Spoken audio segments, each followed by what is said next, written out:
Meals on Wheels, there's a lot of different things that we do. A lot of people do things we don't even know about. Oh, yeah.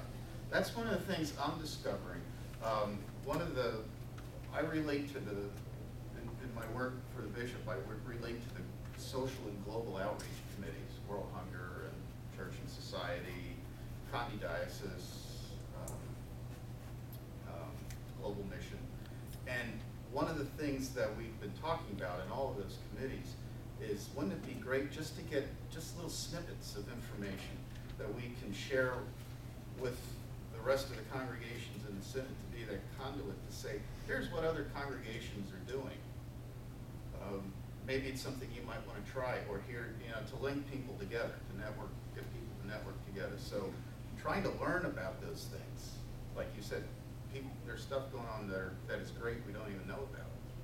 I'm not involved in this, but a number of people are tutoring. Tutoring. Mm-hmm. Mm-hmm. Now those are local and regional sorts of things. How about expanding further to national, international things? How about missions to the Gulf Coast region? Yeah. I've done that several times, but the only way I found out about that was not through the church organization. It was through family members who were participating in going down to the Biloxi area. So there's an example where people might want to serve, but didn't really know what was going on, or know that there was an organized group going on mission. Yeah. Again, finding the networks and connecting people, developing the relationships so we can find out who we can hook up with. That's St. Matthew's down in New York. Yeah, that's right. There's a group, there are 25 people from the North Lancaster Conference that are going down at the end of April. We're going down the 10th and 17th of April. And and here we are now, what, 5 years after the event? Yeah, almost 5 years. And they come back still talking about the importance and the need for us to still help. Yes? I think I would take a lesson out of industry to a degree. Okay. Bigger is not always better in the first place. Bigger is not always better. Bigger is not Okay. always better. So what you do is break that down. First of all, you have brainstorming sessions. Mm-hmm. Okay, and you get the group together who have something to say and add and contribute to it. And then we break it down into small groups. We don't have any more of those 48-hour days anymore. Where everyone is spread very, very thin. Yeah. Okay, and so you break it down into a small, manageable group who is very active and not trying to do everything. Yeah. With all due respect. Yeah. Okay, a few cannot do everything. So what you do is, this is a large church, a large congregation. You have many people here. And if you break it down into a sizable group of working together, I think it will become much more functional. Yeah. And if you want bigger, fine. You have a structured arrangement in order to get it that way. Mm-hmm. And then advertise it, broadcast it, put on the board. These are the groups and these are the people who are working in it, and this is what their goals are. Goals are tremendously important. Okay. You spent time as a congregation working on that. Yeah. You can only spread yourself so thin. Yeah. Okay, and a lot of the people who are very active in it, I don't know where they have all the time to do it myself, quite frankly. Yeah. But I think if we break it down into a manageable group, and you have a leader, one will never be a leader unless they have been a follower. And you have a leader who spirited on and programs it together. Okay, your turn? Good question. Oh, yeah, okay. That helps you and I think about how you view the position of senior pastor as a theological leader, as chief inspirer to work on some of the missions and ministries that you've identified as things this congregation can tackle. As we save those thoughts, as we think about ways to address the topic to you as to the call of the new senior pastor.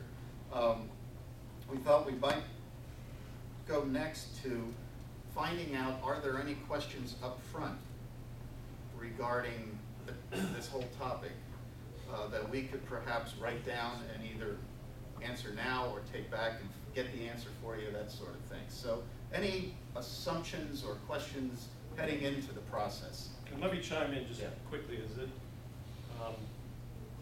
Because I'm only going to be here today and Cliff's going to be here next week, and because we bring different gifts and experience, just so you know, I've been a part of a number of things here at Trinity for the last couple of years.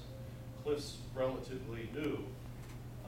So if there's sort of, as we identify issues, the ones that have something to do with history or what has been over the last couple of years, I'm more likely to want to deal with those today with you than he is.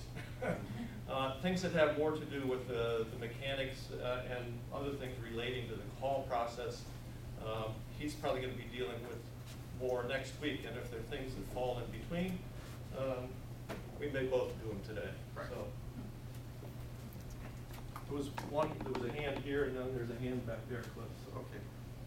I've had this question asked several times, and I could probably ask Jeff Weaver, some other people to get an answer, but I'd like to hear from representatives from the Senate. When we have prospective senior pastors come here and be interviewed and preach, and we get a chance to observe them, for example, say we look at 6 different pastors, and we just haven't quite found the one that we feel God's calling to this congregation.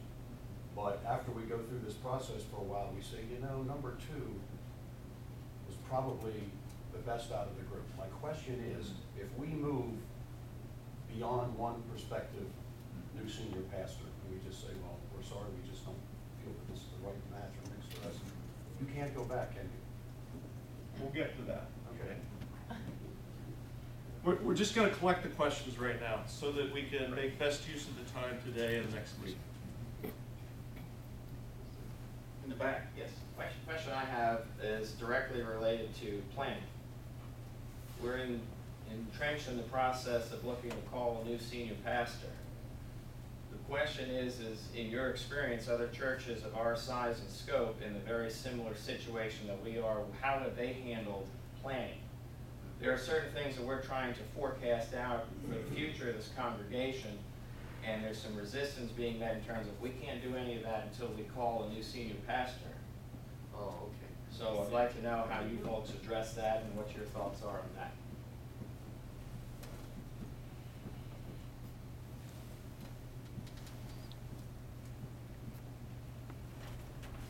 I'm not pretending to capture everything that's been said so far, but when we get to it, we can talk about it and you can tell us what we missed. What is the current situation in terms of number of pastors and numbers of vacancies?